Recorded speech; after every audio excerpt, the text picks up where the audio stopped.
नमस्कार दोस्तों, स्वागत है आप सभी का आज के मुख्य समाचार के इस वीडियो में, जहां हम आपके लिए हर दिन लेकर आते हैं देश और दुनिया की तमाम बड़ी खबरें। एक एक करके सभी बड़ी खबरों के बारे में आपको सटीक जानकारी देंगे। बस आप इस वीडियो के साथ अंत तक बने रहें। तो साथ ही आपसे एक छोटी सी रिक्वेस्ट है कि मुझे इस वीडियो को बनाने में बहुत मेहनत लगती है, तो इस मेहनत के लिए वीडियो पर एक लाइक जरूर कीजिएगा और साथ ही वीडियो के नीचे दिए गए इस लाल बटन को दबाकर चैनल को सब्सक्राइब कीजिए और इस घंटी को भी दबाइए ताकि आपको दिन भर की बड़ी खबरों की जानकारी लगातार मिलती रहे। तो चलिए दोस्तों, एक एक करके सभी बड़ी खबरों के बारे में जान लेते हैं। तो दोस्तों, आज की पहली बड़ी खबर की अपडेट की बात करें तो कोरोना के हर वेरिएंट से लड़ने के लिए बन रही है सुपर वैक्सीन। अगले साल इंसानों पे होगा ट्रायल। जी हां, कोरोना के नए स्वरूप दुनिया के लिए चुनौती बने हुए हैं, मगर इस बीच एक अच्छी खबर भी है कि वैज्ञानिक इसी सुपर वैक्सीन तैयार करने के करीब हैं जो कोरोना के कारण पैदा होने वाली भविष्य की सभी महामारियों से बचा सकती है।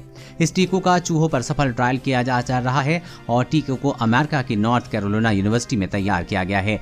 यूनिवर्सिटी के अध्ययन को साइंस जर्नल में प्रकाशित भी किया गया है। इसमें वैज्ञानिकों की इस खोज को दूसरी पीढ़ी की बताया गया है। वैज्ञानिकों के मुताबिक यह टीका न सिर्फ कोविड-19 बल्कि कोरोना वायरस फैमिली के सभी खतरनाक वायरस से लड़ने में मदद करता है। जिन चूहों पर इसका परीक्षण किया गया है वो सार्स कोविड और कोवे के दूसरे वेरिएंट से पीड़ित थे।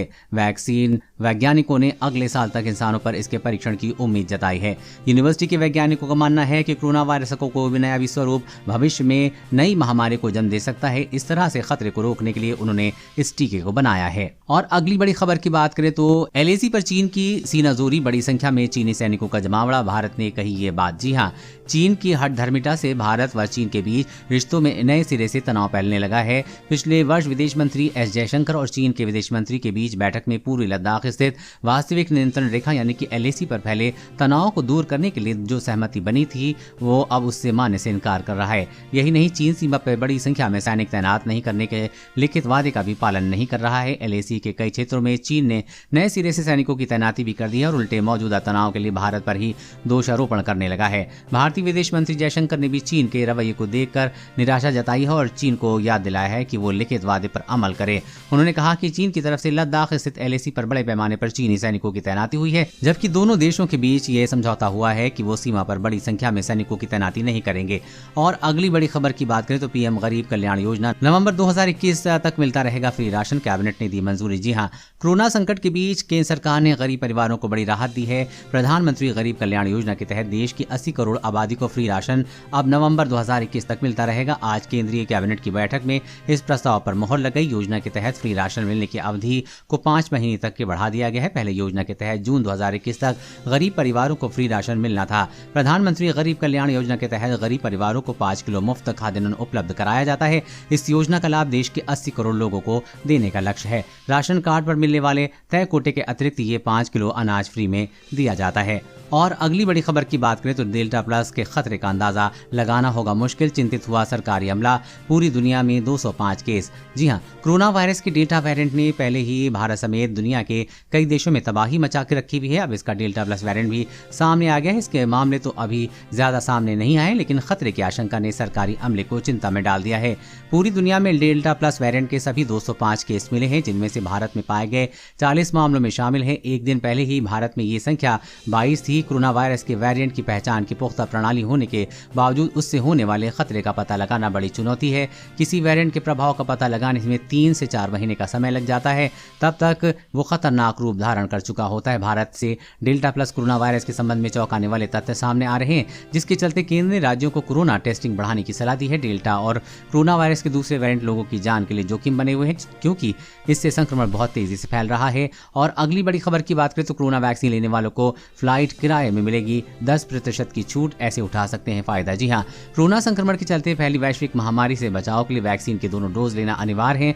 अब इसके लिए और भी फायदे हैं। दरअसल वैक्सीन केवल स्वास्थ्य सुरक्षा के लिहाज से ही जल्द जरूरी नहीं है, बल्कि ये हवाई किराए में छूट तक दिला सकती है। जी हाँ, विमानन कंपनियों द्वारा ये पहल शुरू की गई है। वैक्सीनेशन को प्रोत्साहित करने के लिए मकसद से कई बड़ी कंपनियां सामने आने लगी हैं। इसी कड़ी में निजी विमानन कंपनी इंडिगो की ओर से ये नई पहल शुरू की गई है। इंडिगो ने टीकाकरण कराने वाले यात्रियों को विमान किराए में 10% तक की छूट देने की घोषणा की है। इंडिगो की ओर से जारी आदेश में कहा गया है कि जिन लोगों ने कोविड-19 के टीके के कम से कम एक खुराक लगवा ली है, उन्हें इस तरह की छूट दी जाएगी। और अगली बड़ी खबर की बात करें तो पेट्रोल डीजल के और बढ़ेंगे दाम, 2022 तक राहत मिलने के आसार नहीं। जानिए क्या कहती है अमेरिका की रिपोर्ट। जी हाँ, पेट्रोल डीजल की कीमतों के मामले में आने वाला दिन और परेशान करने वाला है। मानकर चलें कि पेट्रोल और डीजल की खरीद पर आपको और भी अपनी जेब ढीली करनी पड़ेगी। इस बात की आशंका बैंक ऑफ अमेरिका ने जताई है। बैंक ऑफ अमेरिका की एक रिपोर्ट में बताती है कि साल 2022 आते आते ईंधन के दाम $100 यानी कि 7200 रुपए के आसपास हो सकती है। यहाँ 7200 रुपए एक बैरल कच्चे तेल का दाम बताया जा रहा है। जाहिर है कि ब्रेड क्रूड की दाम आसमान पर चढ़ेंगे तो भारत से अछूता नहीं रहेगा। भारत ज्यादा प्रभावित होगा क्योंकि यहाँ की गाड़ियां आयातित तेल पर चलती हैं। ये बढ़ोतरी कच्चे तेल की कीमतों में हो रही है। इसके बाद रिफाइनरिंग आदि का भी खर्च अलग होगा और आधार पर मानकर चलें कि रिफाइनरिंग तेल की कीमतें आने वाले दिनों में और तेजी से बढ़ सकती हैं। और अगली बड़ी खबर की बात करें तो कोरोना डेल्टा वेरिएंट के वाहक हो सकते हैं नाबालिग वायरोलॉजिस्ट की चेतावनी। जी हाँ, यूनाइटेड किंगडम में कोरोना के बढ़ते मामलों के बीच एक वायरोलॉजिस्ट ने वैक्सीनेशन रणनीति पर सवाल खड़े किए हैं।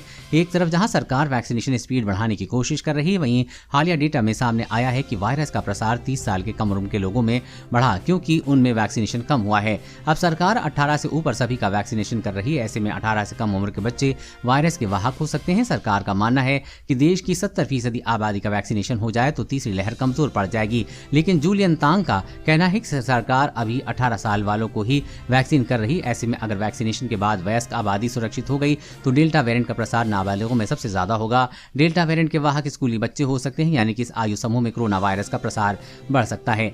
और अगली बड़ी खबर की बात करें तो सोना असली है या नकली, मिनटों में होगी पहचान, घरेलू उपाय से ही कर सकते हैं टेस्ट। जी हाँ, सोना खरीदने से पहले ये जानना जरूरी है कि सोना असली है या नकली। देश के कई शहरों में अब हॉलमार्किंग अनिवार्य हो गई है। इस मतलब आपको खरा सोना मिलेगा। हॉलमार्किंग शुद्धता की गारंटी होती, लेकिन फिर भी अगर कोई ज्वेलर आपको धोखा दे रहा है तो उसकी पहचान करने के लिए खुद से पहचान करनी होगी। असली और नकली सोना पहचानने में बहुत आसान है। हॉलमार्क से असली सोने का पहचानना सबसे आसान है। भारत में BIS संस्था ग्राहकों को बेचे जा रहे आभूषण की गुणवत्ता स्तर की जांच करती है, इसलिए BIS हॉलमार्क देखकर सोना खरीदें। ये देखना भी जरूरी कि हॉलमार्क ओरिजिनल है या नहीं। असली हॉलमार्क पर भारतीय मानक ब्यूरो का तिकोना निशान होगा और उस पर हॉलमार्किंग सेंटर के लोगों के साथ सोने की शुद्धता भी लिखी होगी। वहीं घरेलू उपाय की बात करें तो आप घरेलू उपाय के जरिए सोने की पहचान कर सकते हैं। इसके लिए आपको एक बाल्टी में पानी लेना होगा।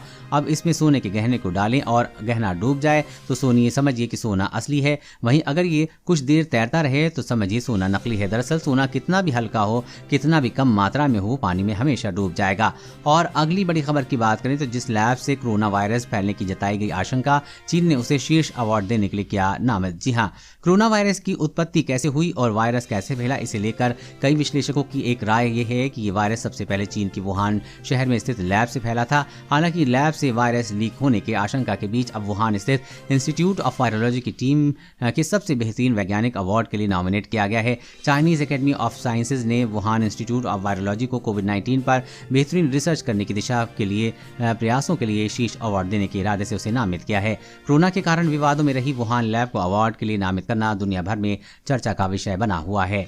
और अगली बड़ी खबर की बात करें तो आइए दोस्तों फटाफट जान लेते हैं आज के ताज़ा मौसम समाचार वेदर न्यूज़ अपडेट के बारे में। तो दोस्तों मौसम की बड़ी खबर अपडेट निकल कर आ रही है कि बिहार, यूपी समेत देश के इन 15 राज्यों में आज होगी बारिश, जारी हुआ अलर्ट। जाने इस हफ्ते के मौसम का हाल। जी हाँ दोस्तों, बिहार और यूपी समेत देश के कई राज्यों में मानसून की मेहरबानी देखने को मिल रही है, लेकिन दिल्ली NCR को गर्मी से राहत नहीं है। ये मानसून के लिए अभी एक सप्ताह का इंतजार करना होगा। बिहार, पूर्वी यूपी, पश्चिम बंगाल, उड़ीसा, झारखंड में मानसून की झमाझम बारिश हो रही है। मौसम विभाग की माने तो अगले 4-5 दिनों तक बिहार, उत्तर प्रदेश, उड़ीसा, पश्चिम बंगाल, सिक्किम, झारखंड और छत्तीसगढ़ में बारिश हो सकती है। देश के लगभग सभी राज्यों में इन दिनों झमाझम बारिश हो रही है। वहीं बिहार जैसे राज्यों में बाढ़ जैसे हालात बने हुए हैं। इसके अलावा आज झारखंड राज्य में मानसून पूर्ण रूप से सक्रिय रहेगा। इसकी वजह से राज्य में कहीं कहीं हल्के से मध्यम दर्जे की बारिश देखने को मिल सकती है। वहीं देश में कई नए मौसमी सिस्टम बन रहे हैं, जैसे एक चक्रवाती हवाओं का क्षेत्र उत्तरी पश्चिम बिहार और पूर्वोत्तर उत्तर प्रदेश के ऊपर बना हुआ है। एक अन्य चक्रवाती हवाओं का क्षेत्र बांग्लादेश और पूर्वोत्तरी बंगाल की खाड़ी के आसपास के हिस्से पर बना हुआ है। एक ट्रफ रेखा कर्नाटक में केरल तक जा रही है और एक उत्तर दक्षिण ट्रफ रेखा उत्तर पश्चिमी बिहार के ऊपर बने चक्रवाती हवाओं के बीच क्षेत्र में छत्तीसगढ़, पूर्वी मध्य प्रदेश और विदर्भ होते हुए तेलंगाना तक फैली हुई है, जिसके चलते कई राज्यों में भारी बारिश की संभावना है। उत्तर प्रदेश, मध्य प्रदेश, झारखंड, पश्चिम बंगाल, सिक्किम, उड़ीसा, असम, मेघालय, नागालैंड, मणिपुर, मिजोरम, त्रिपुरा, आंध्र प्रदेश, तेलंगाना, तमिलनाडु, पांडिचेरी और केरल शामिल है। भारतीय मौसम विज्ञान विभाग के मुताबिक पूर्वी और दक्षिण पूर्वी हवाओं के कारण अगले 5 दिन में पश्चिमी विक्षोभ सिक्किम, उत्तरी उड़ीसा, छत्तीसगढ़, बिहार और झारखंड में भारी बारिश देखने को मिलेगी।